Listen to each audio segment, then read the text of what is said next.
Chapter 1. Shadows of the Night. A strange light tears through the night sky, an ethereal streak that seemed to pulse like a living heart. Xorathis was beginning his descent onto the blue planet, a boundary point between cosmic vastness and the fragility of human life.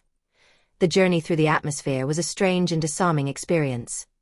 Wrapped in the pure energy of his being, Xorathis felt for the first time the force of gravity, the heat of passing through dense layers of air, and a strange sense of vulnerability. Before this mission, he had never experienced anything like this. He had not known cold, wind, or direct contact with physical matter, and an explosion almost imperceptible to the human eye. Xorathis reached the ground. The place chosen for his arrival was a dark intersection, flanked by abandoned buildings and a flickering streetlight that cast dancing shadows across the cracked asphalt. The city breathed an air of decay and silence, a world almost invisible in the night, releasing the glowing energy that had enveloped his body during his descent. Xorathis adapted his form to the environment. Human. The transformation process was rapid but precise. His body began to take on physical contours, limbs, skin, eyes. Within seconds, he looked like an ordinary man, but his features had an almost uncanny perfection, something that would have gone unnoticed at first glance but would have aroused suspicion upon closer inspection. For a moment, he stood still, trying to process the avalanche of stimuli. The physical senses, so foreign to him, were overwhelming. The wind touched his skin, cold and harsh, and the smell of dampness and rancid metal invaded his nostrils.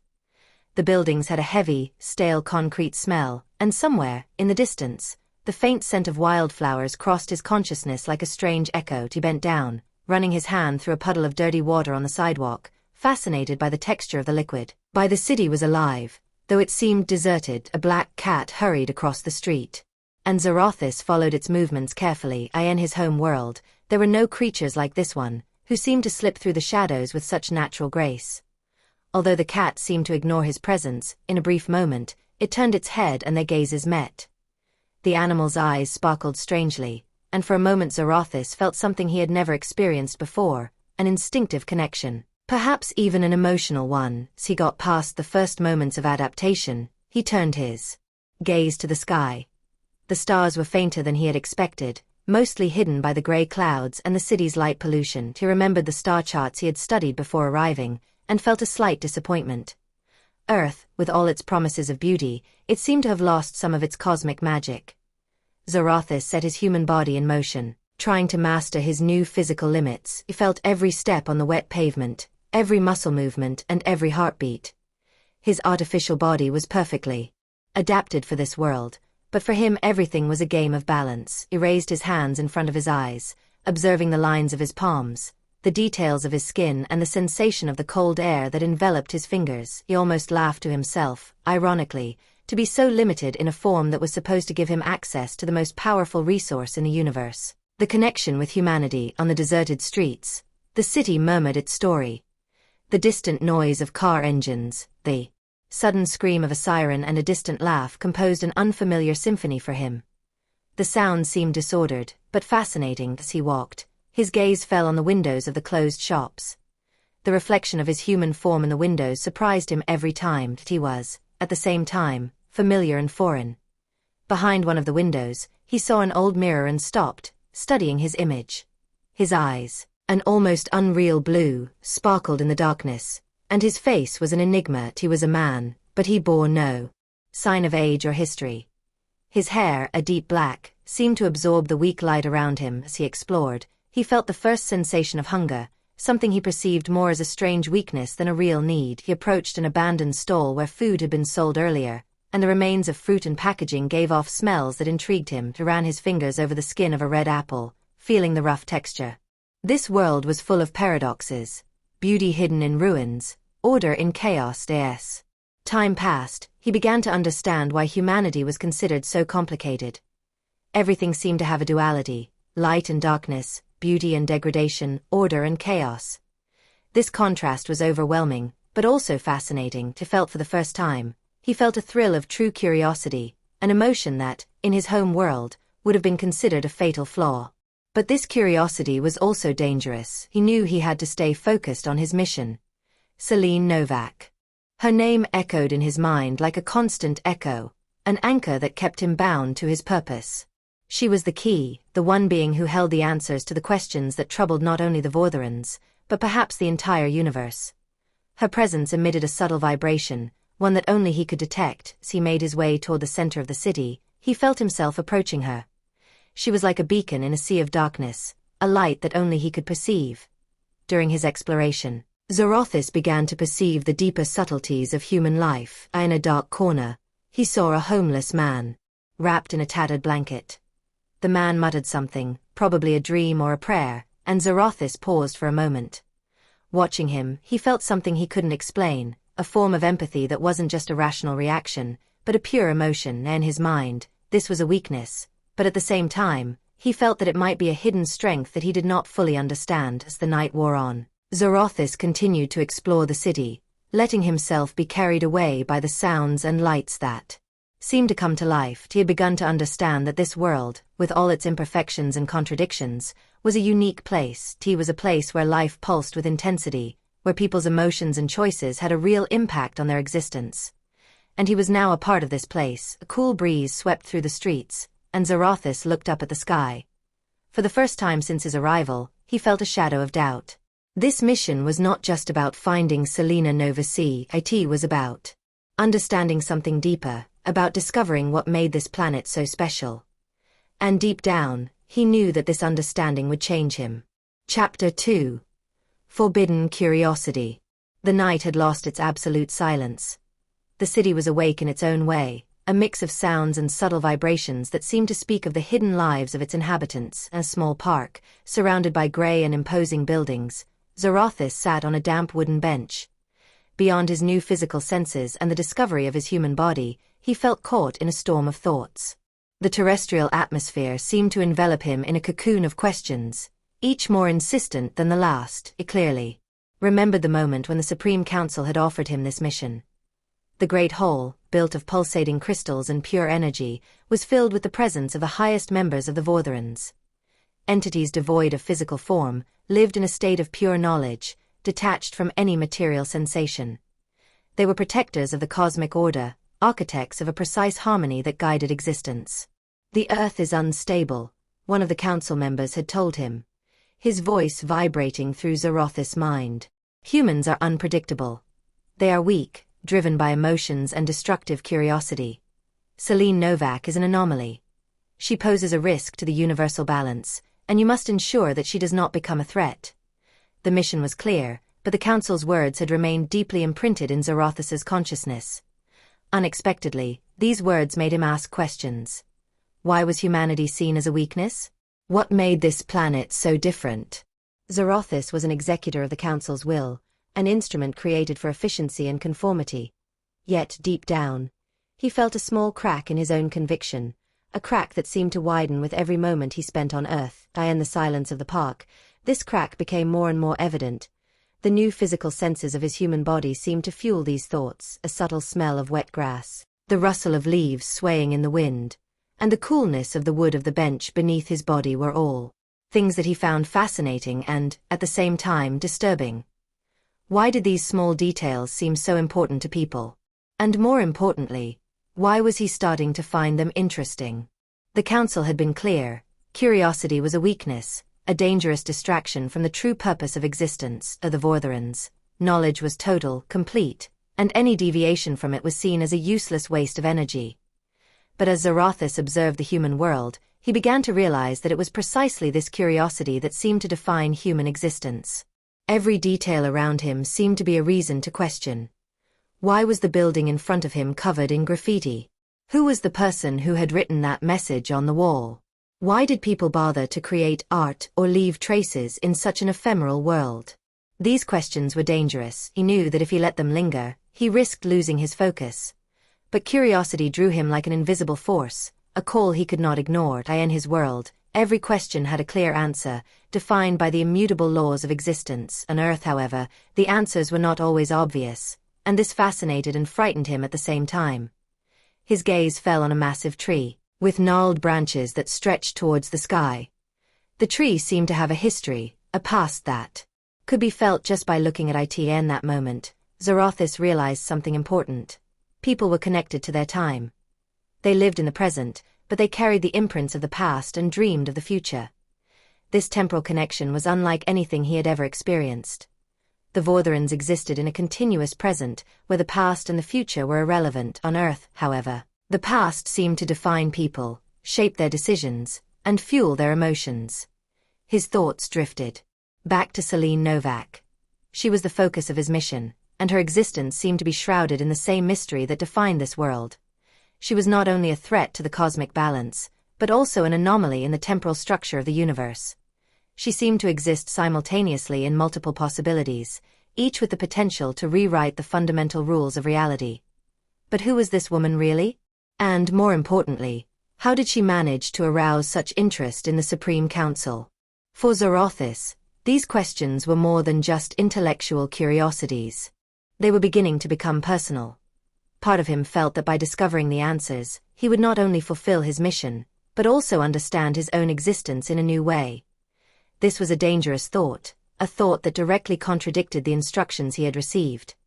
But at the same time, it was a thought he could not suppress as he continued to ponder. Xorathis felt a presence nearby. He was a modestly dressed man walking through the park with a small dog.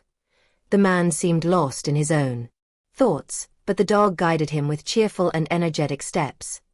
Xorathis watched them carefully, fascinated by the dynamic between the two. There seemed to be a connection between man and dog, one based on trust and affection. This was another feature of humanity that surprised him. Emotions, so disregarded by the Vortherans, seemed to be fundamental to human existence. In this small moment, Xorathis understood that emotions were not just a weakness, they were a force that motivated, created bonds, and gave meaning to life. This realization deeply disturbed him. If emotions and curiosity were truly essential to humans, then how could he understand and anticipate their behavior without experiencing them himself? This question was dangerous, but impossible to ignore. He felt an inexplicable desire to explore this world deeper, to understand what made humans so unique. Deep down, Xorathis knew that these thoughts were taking him away from his original purpose. The council had warned him of the dangers of this world, of how human temptations could corrupt even the purest conscience. But instead of rejecting these temptations, he was beginning to accept them. His curiosity grew with every moment he spent on Earth. And this caused him an inner struggle. He was an executor of the council's will, but he had begun to feel that he was more than that. Perhaps, in a subtle way, this world was beginning to change him. As the night faded, Xorathis rose from his bench and continued his exploration. His steps were determined, but his mind was a battlefield. On one hand, he felt the burden of his mission and his duty to the council. On the other hand, he felt the call of this world, a call that whispered to him that true understanding of the universe could not be achieved without exploring the depths of humanity. And the silence of the city, Xorathis understood that this mission was not just about Selene Novak. It was also about himself. About discovering what it means to be alive, to feel, to wonder and seek answers, even if they were forbidden. Chapter 3. The Search for Selene Novak. In the early morning stillness, before the city resumed its usual frenzy, Xorathis stood on a high rooftop, gazing out at the world that lay beneath him. It was a complex and vibrant spectacle, a labyrinth of buildings, streets, and interconnected lives, all pulsing with an energy he could feel in ways no human could comprehend. To Xorathis, everything had a subtle resonance, an invisible web of vibrations that traversed space and time. Amidst this apparent chaos, he began to sense the first traces of Selene Novak, a presence so unique that it seemed to burn like fire in the energetic darkness of the city. Vortherans had a rare ability to sense the unique essence of a being, an energetic imprint that transcended physical form and could be traced even to the most hidden corners of reality. In the case of Selene Novak, this imprint was quite special. It was not a simple, steady vibration, as were those of other life forms. Her presence pulsed in irregular waves, like a wave intersecting multiple dimensions.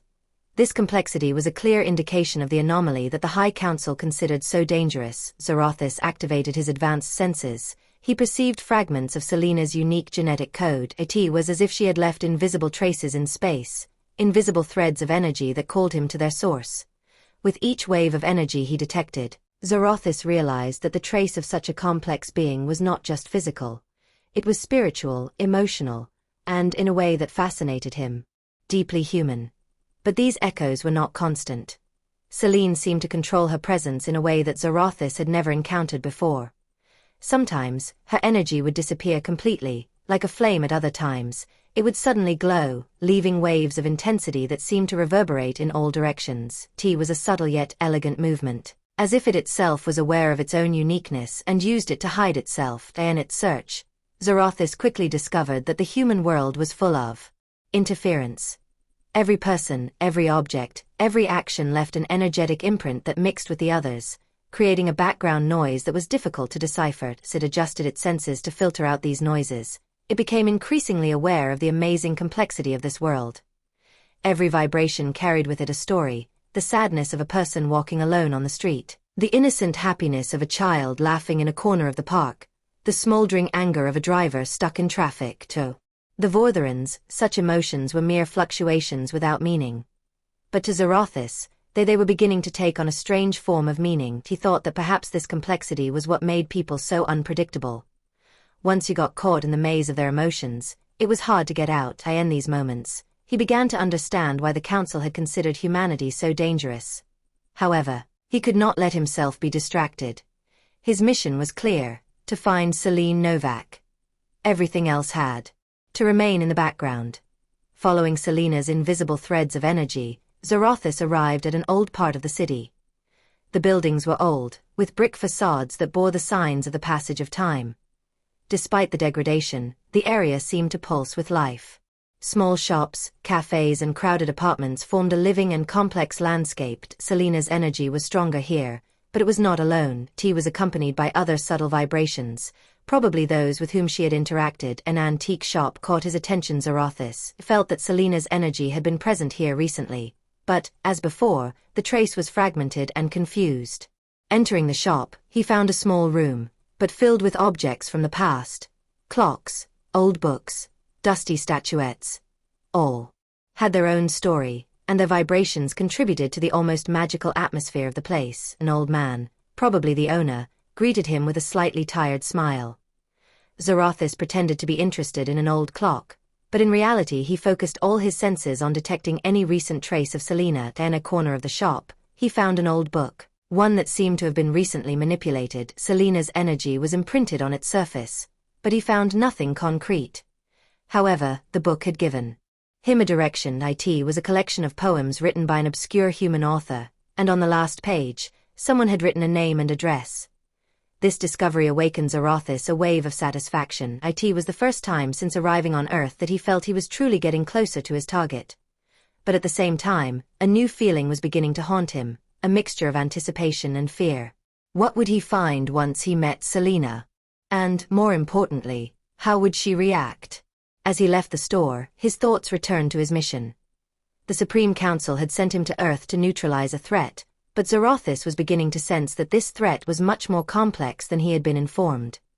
Selena Novak was not just a danger to the cosmic balance.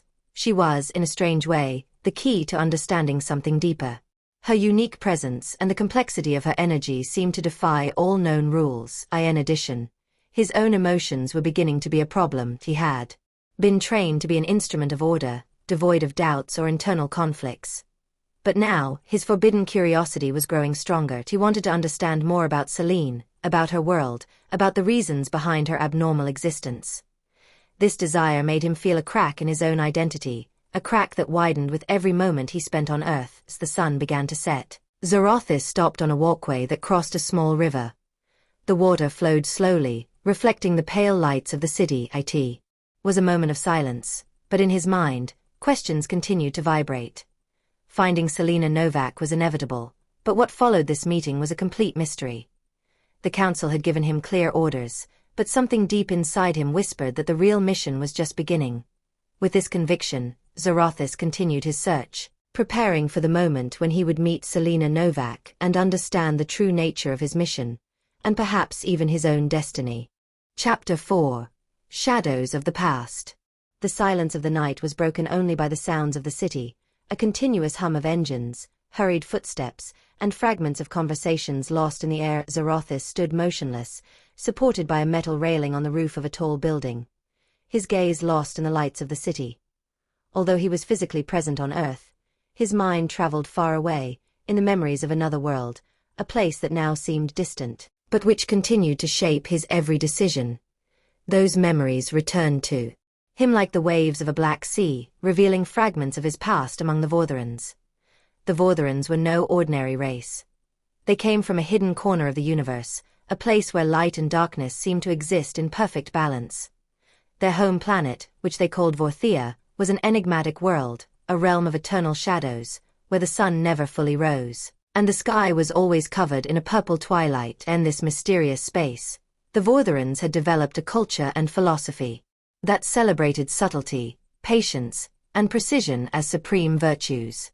For the Vortherans, subtlety was not just a valued trait, it was the basis of their entire existence. While other races relied on brute force or superior intelligence, the Vortherans excelled in their ability to act invisibly, to influence without being detected. Their subtle manipulation of energy, control of emotions, and ability to penetrate unnoticed into the most hidden corners of the universe made them feared and respected. Xorathis had not always been an elite entity. Like all Vortherans, he had been born as a spark of pure energy, shaped and refined during years of intensive training. In his first decades of existence, he had been a silent, curious, but disciplined novice. The Supreme Council, a group of entities that ruled the Vortheran people, saw in him a rare potential. Despite his seemingly obedient character, Xorathis possessed a subtle curiosity, a desire to understand things that, to others, seemed irrelevant.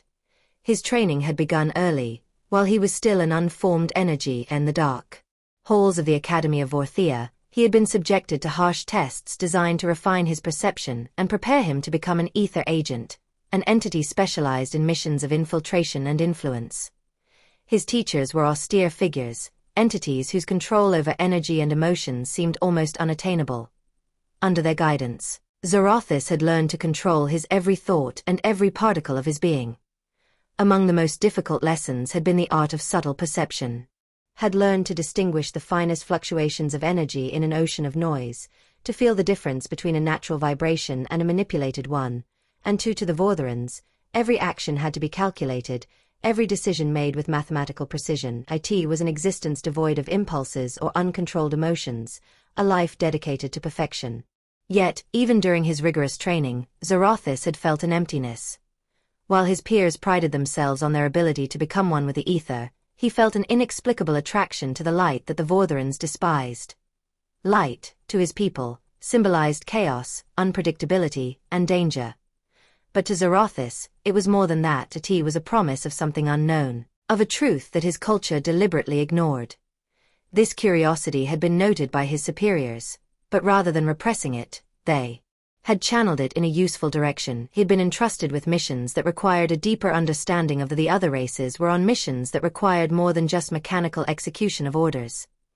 Gradually, Xorathis had become one of the best ether agents. But despite his successes, he could not escape the questions that haunted him. Was subtlety really the only ultimate truth? Or was it just a facade for the fear of facing reality in all its complexity? The High Council's decision to send Xorathis to Earth had not been accidental. He was, in many ways, the ultimate test for him and the Council's eyes. The mission was not just about neutralizing Selena Novak, but also about proving his absolute loyalty to Vortheran values. Any sign of hesitation or doubt would have been considered a betrayal. But for Xorathis, this mission represented something deeper. It was a chance to confront his own doubts and understand whether the Vortheran way was truly the only way. Selena Novak was not just a genetic anomaly, she was a bridge to a greater truth, one that Xorathis was determined to discover, even if it meant breaking his oaths. Memories of his training and the values of his people kept coming back to him like a shadow that could not be banished. In the moments of silence, he remembered the lessons of his mentors, their words echoing in his mind. Subtlety is the key to survival. Everything else is just an illusion. But now those words seemed incomplete. What happened when subtlety became an excuse to avoid the truth? What happened when courage was needed, not just precision? Standing on the roof, memories of his past haunting him, Xorathis felt a growing rift within him. On one side was his loyalty to his people and the values he had been trained to uphold. On the other was his curiosity, his desire to understand something more than he had ever been allowed to. Selena Novak was more than just a target. She was the key to a mystery that had the potential to change everything he thought he knew. The shadows of his past continued to haunt him, but at the same time, he was beginning to understand that he could no longer be simply a product of that past. If he was to find the answers he sought, he would have to confront not only his mission on Earth, but also his own contradictions. The final decision would not be about loyalty or betrayal. It would be about the truth, a truth that, until now, the Vortherans had refused to see. Chapter 5. The First Meeting. The city lights twinkled faintly, reflecting in the apartment windows and on the wet asphalt, like a galaxy scattered across the hearth.Xorathis. Every sound and movement in this place was oversaturated with detail, every vibration telling a story. His senses, trained to perfection, allowed him to perceive what other people ignored: the energy pulsing through the city, the emotions that ran through people like invisible currents. That night, he would see Selena Novak for the first time. Xorathis did not know what to expect. Selena was a mystery even to him, a genetic anomaly, but also an enigma that seemed to defy all the subtle laws of the universe. And yet, the moment he felt her presence, something profound changed. It was as if a wave of foreign but familiar energy had touched him, causing a strange resonance in his own being. After days of following the subtle traces of her energy, Xorathis managed to locate the apartment where she lived. The building was modest, located on a quiet street on the outskirts of the city, with small balconies decorated with flower pots forgotten in the wind. Beyond the window curtains, a warm light flickered faintly, and a barely perceptible rhythm of classical music floated in the air. Xorathis had no concrete plan for their meeting. He was an observer, a shadow. But his curiosity had grown in a way he had never experienced before. What kind of person was Selena Novak, the one the Supreme Council believed could destroy the balance of the universe? Who was this woman whose energy seemed so unique that it justified his mission? Without realizing it, he had reached a sidewalk across from her building.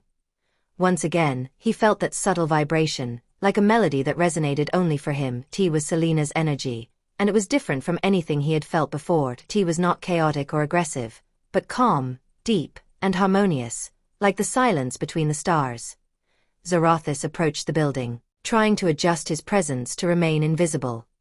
His gaze was drawn to an open window, through which he could see part of the apartment's interior. Selena sat there, completely absorbed in a large canvas she was working on. The room was simple, yet full of life.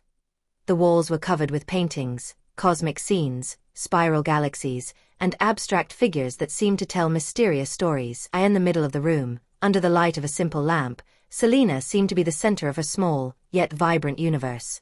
For a moment, Xorathis was captivated. Selena was unlike anything he had imagined.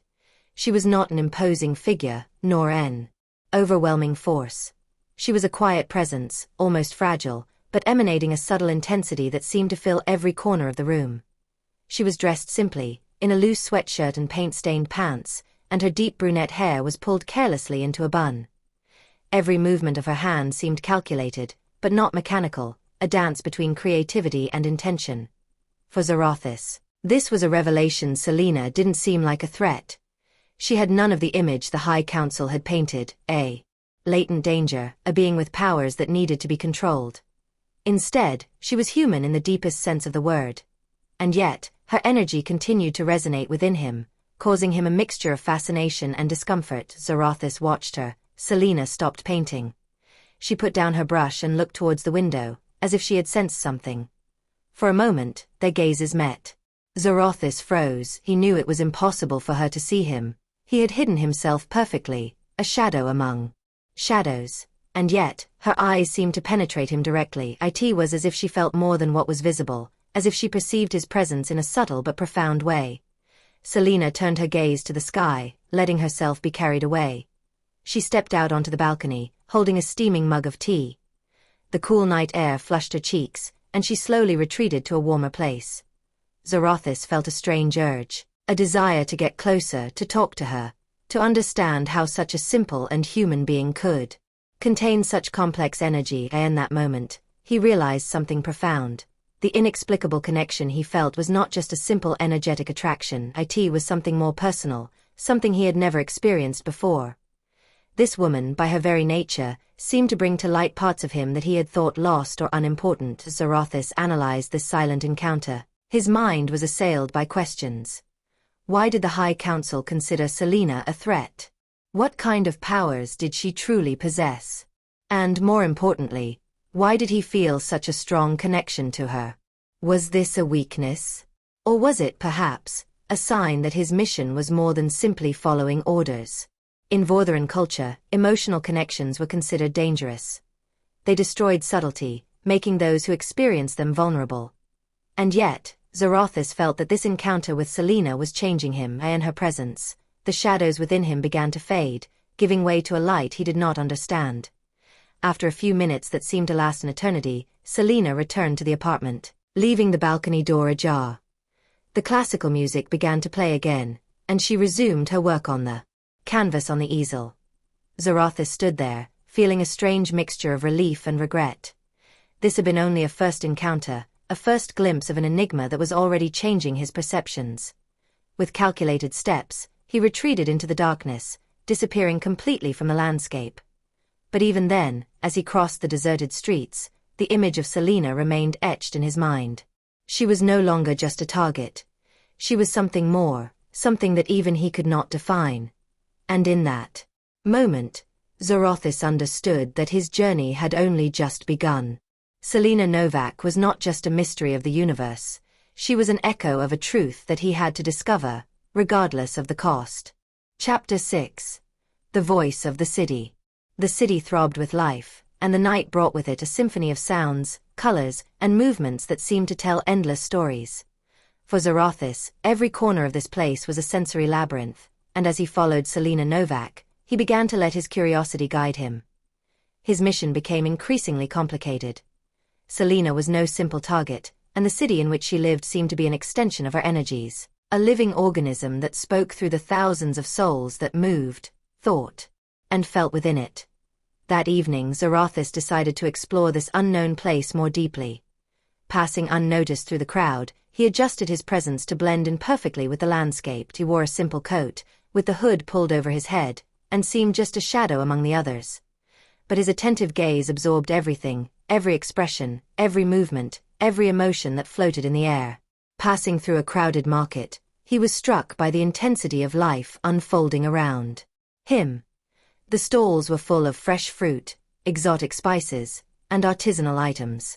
Sellers shouted their offers, and buyers negotiated with smiles or harsh glances. Beneath the surface of this seemingly banal exchange, Xorathis could feel the energy of each interaction. Each person carried a story with them, a mix of hopes, fears, and desires that vibrated in the air like an unseen orchestra. Along the sidewalks, groups of young people laughed and chatted enthusiastically, and street artists sang or painted vibrant scenes, drawing curious glances. Xorathis paused for a moment near a violinist who was playing a melancholic melody, feeling the sounds penetrate deep into his mind. Music was a fascinating concept to him, a pure expression of emotion, something the Vortherans would never understand. And that lingering note of the violin, he sensed sadness, but also beauty, and it troubled him. He was a world full of contradictions, a world he could not analyze with just his own eyes. Xorathis decided to subtly interact with people, testing the limits of his knowledge of human nature. Approached a small cafe, where a barista was serving a group of students. Without attracting attention, he entered and sat at a corner table, where he could observe everything. He ordered a coffee, a completely new experience for him. The bitter taste caused him an initial shock, but he was curious to understand why people seemed to appreciate this drink. As he slowly sipped from his cup, he listened to the conversations around him. A woman spoke enthusiastically about a career opportunity, while an older man shared his health concerns with a friend. Another group was heatedly discussing a political issue. Xorathis was fascinated by the diversity of opinions, the intensity with which people expressed their thoughts. Their emotions, although often chaotic, had a complexity that exceeded pure logic. They were a mixture of reason, intuition, and instinct, a maze he was trying to decipher. One moment in particular caught his attention. A young woman entered the cafe, her expression visibly downcast. The barista noticed her and gave her a warm smile, asking if she wanted her favorite drink. In that small interaction, Xorathis sensed a surge of positive energy, a simple yet powerful connection. This was the subtle power of empathy, a concept foreign to the Vortherani but profoundly essential to humans. As he continued his exploration, Xorathis became increasingly aware of the contradictions of humanity as he walked through the neon-lit streets.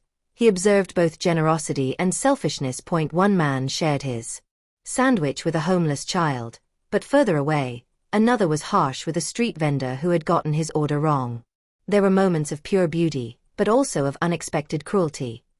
These contradictions were frustrating to Xorathis, but fascinating at the same time. They made him understand that people could not be analyzed in simple terms. They were not just good or bad, they were a combination of light and shadow.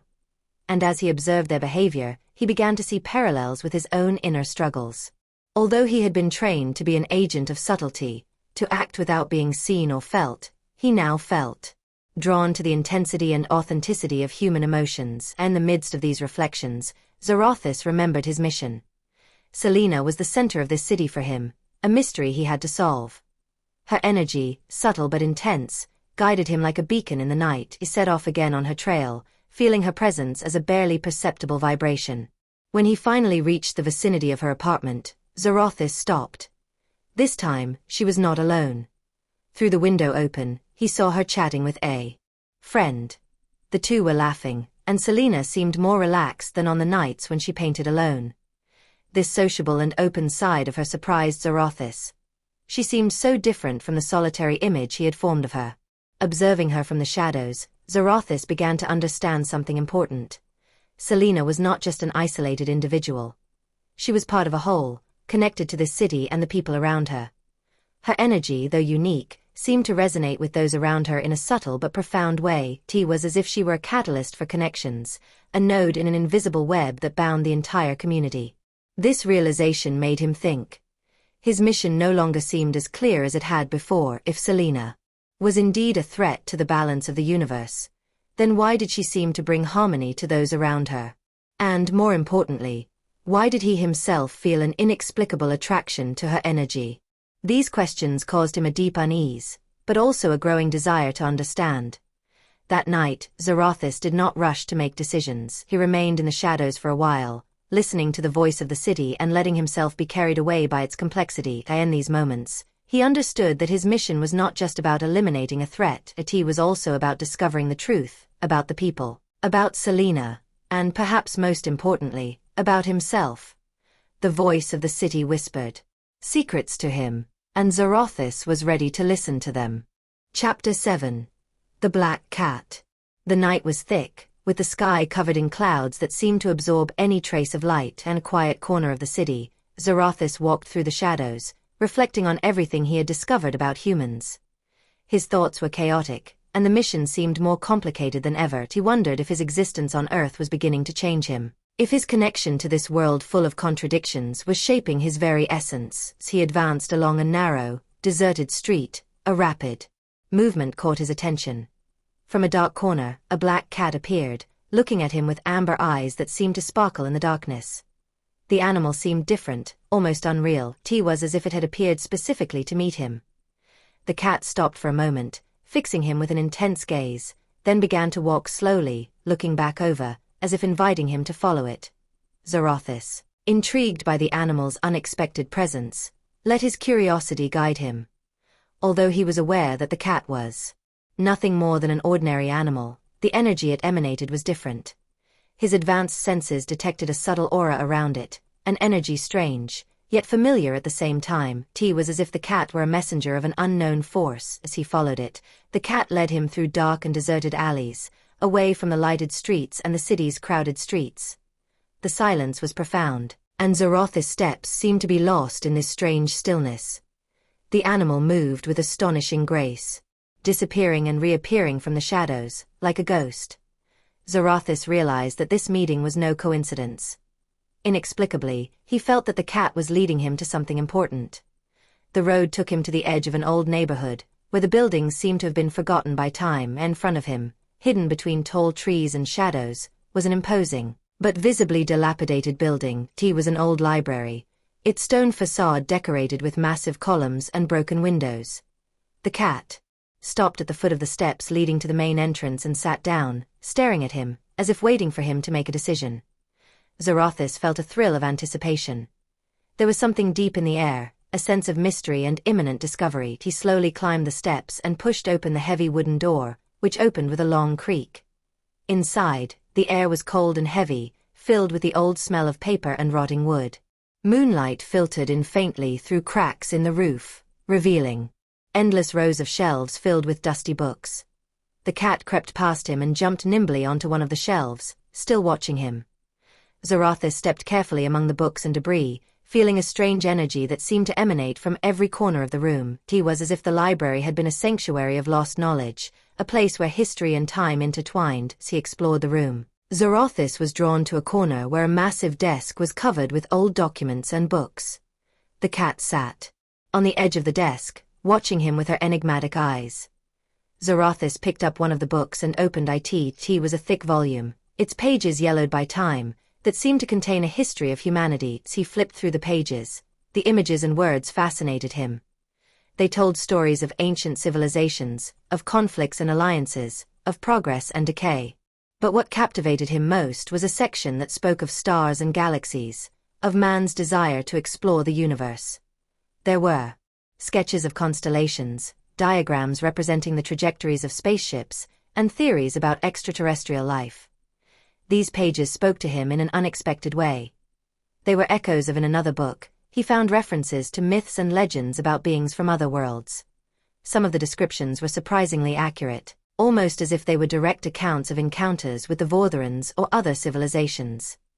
This made him realize that humans, although limited by their physical senses, had incredible intuition, an ability to perceive things beyond what was visible. As he continued to explore the library, the cat remained by his side, moving silently among the shelves. Xorathis began to view her not just as a mere animal, but as a symbol of his connection to this world. Her presence was a reminder that even though he was an outsider, he could find a place in this complex reality.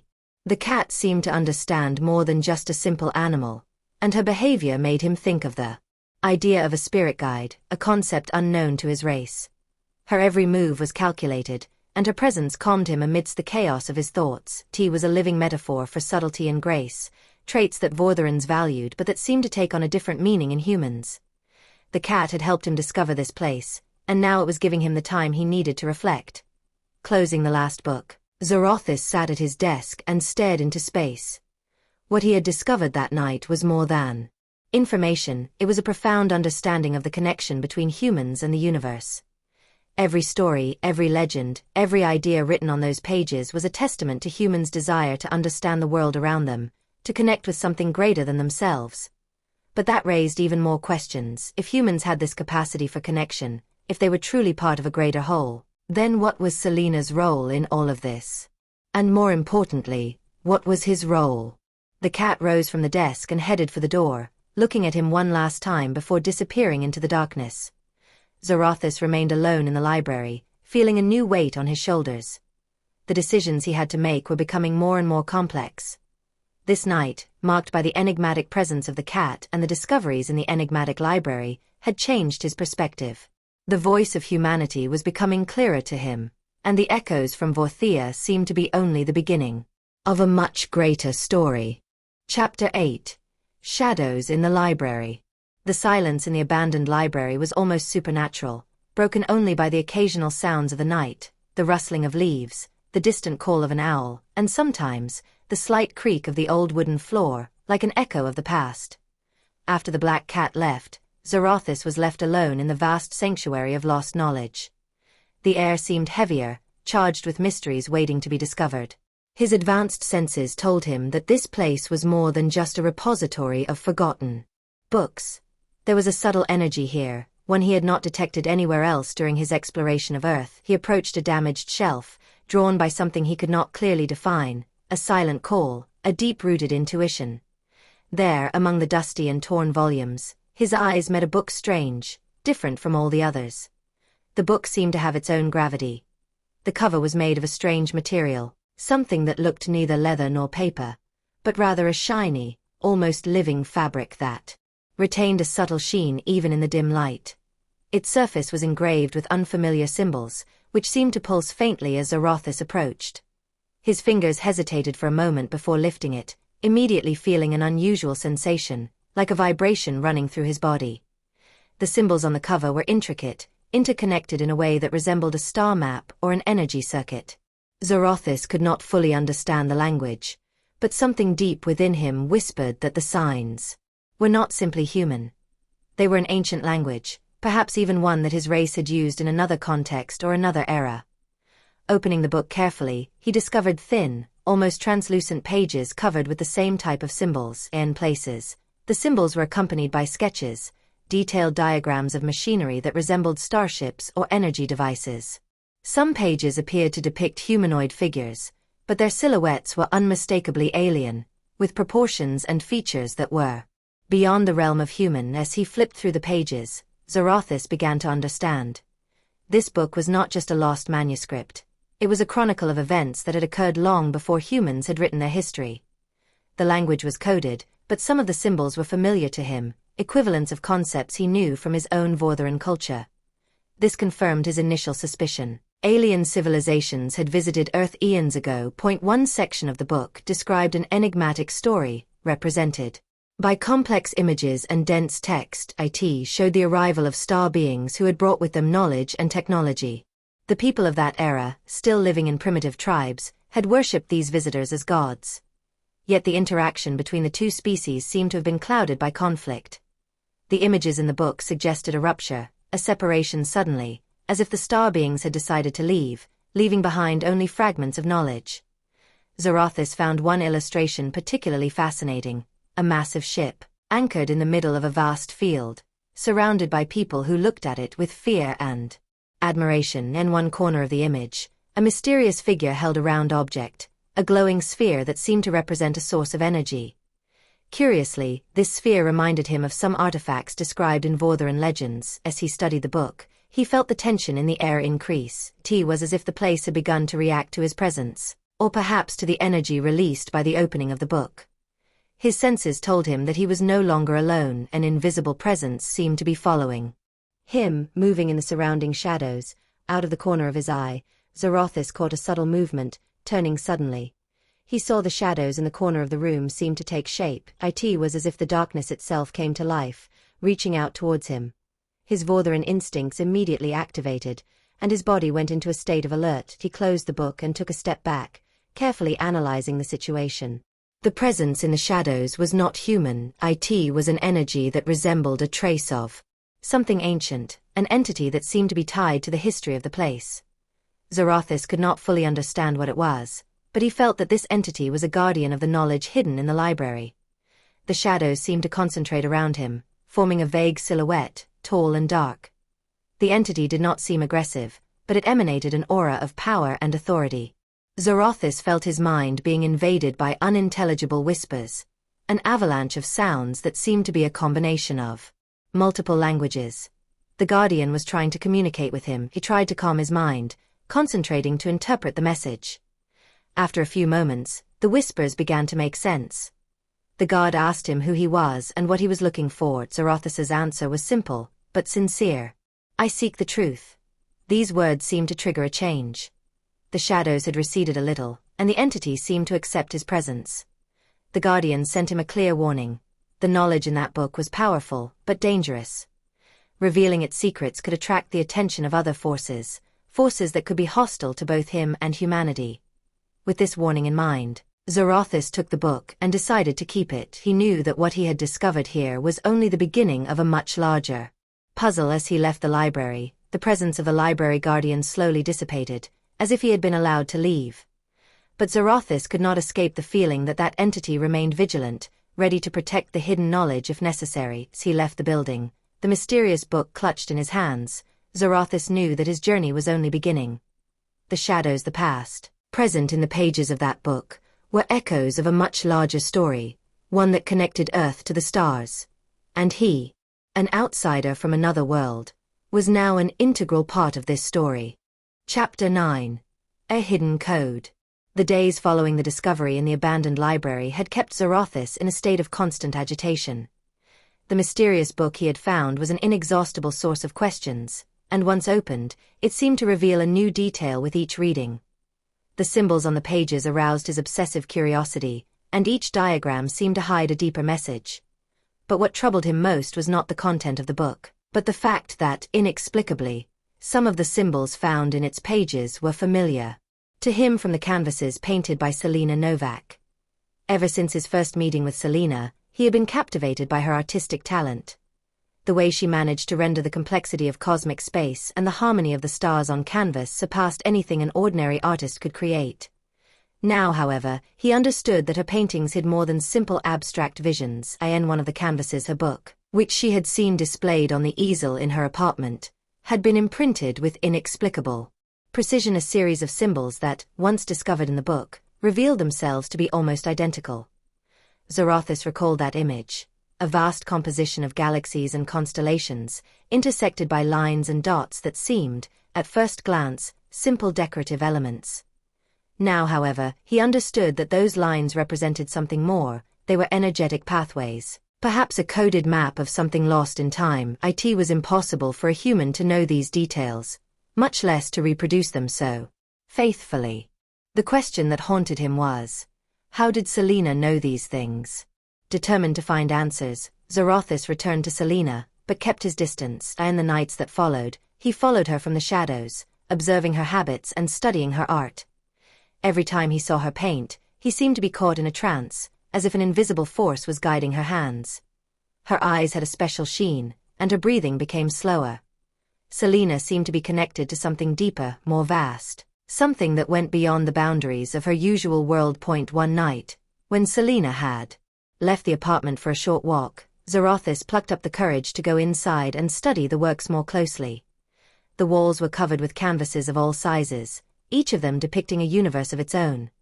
Some scenes were dominated by galaxies collapsing in a sea of light, others by mysterious silhouettes surrounded by a bright aura. But what caught his attention were the symbols hidden in these images.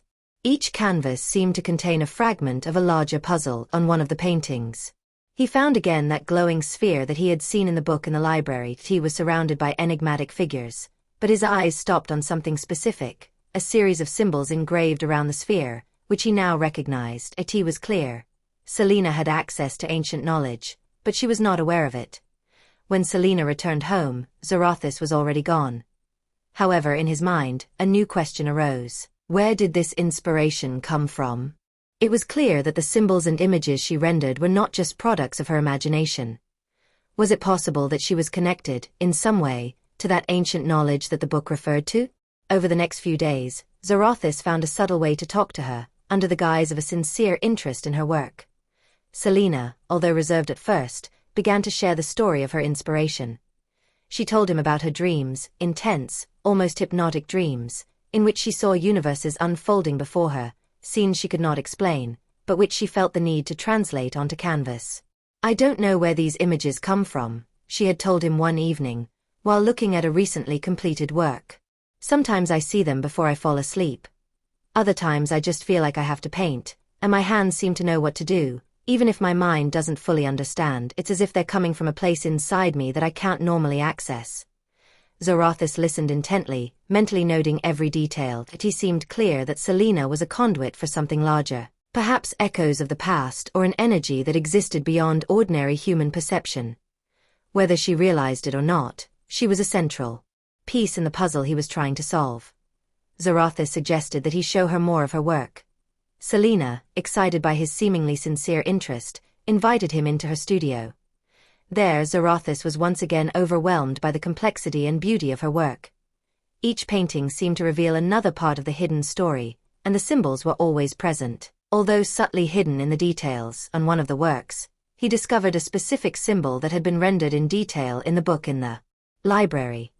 This symbol represented, according to his interpretation, an energetic convergence point, a source of power or knowledge that could be the key to understanding the connection between the Vorthea civilization and the past of Earth. It was impossible for Selena to have rendered this symbol from her imagination alone. Xorathis felt that he and Selena were connected by an invisible thread of destiny, and his role was to discover how and why. While they studied one of her works together, Selena felt the need to confess something to him. She told him about a strange sensation she sometimes had, as if someone or something was watching over her while she painted. She asked him if he found it strange, but Xorathis reassured her, telling her that perhaps her art was a manifestation of her subconscious. Although she tried to hide her true nature from him, he was beginning to understand that Selena was more than just an artist. She was a bridge between worlds, and the symbols she rendered, they were probably the key to understanding the deep connection between humanity and the ancient visitors. Leaving Selena's workshop, Xorathis felt a mixture of emotions. It was clear that Selena had a crucial role in his mission, but he did not know how to proceed. If he revealed the truth about who he was and the connections between the symbols in her paintings and the book in the library, he risked causing her confusion or worse, putting her in danger. However, he was aware that time was not on his side. Unknown forces could have discovered the same truth. Deep down, Xorathis understood that this was no longer just a simple mission. The human world was beginning to fascinate him, and Selena was becoming an enigma that he did not only want to solve, but to protect. The decision to reveal everything was inevitable, but he still had to find the right moment, and understand how to use this hidden code that Selena was creating without knowing it. Chapter 10. The Hidden Threat. The city seemed asleep under the cloak of night, but the quiet was an illusion. In the shadows of the deserted streets, a new presence pulsed with dangerous intensity, destabilizing the fragile balance that Xorathis had tried to maintain. Xorathis, another Vorthea-The agent, had penetrated Earth's atmosphere, but his intentions were diametrically opposed to Xorathis's. Where Xorathis sought subtlety and understanding, Xorathis brought with him chaos and violence, seeing his mission as a brutal task that must be accomplished quickly and without compromise. Xorathis had detected Xorathis' presence before he had made his first move. The air seemed to vibrate with a strange frequency, and the subtle energies of the city had suddenly become more chaotic. Xorathis was unmistakable, a Vorthea-The entity that made no secret of its aggressive nature.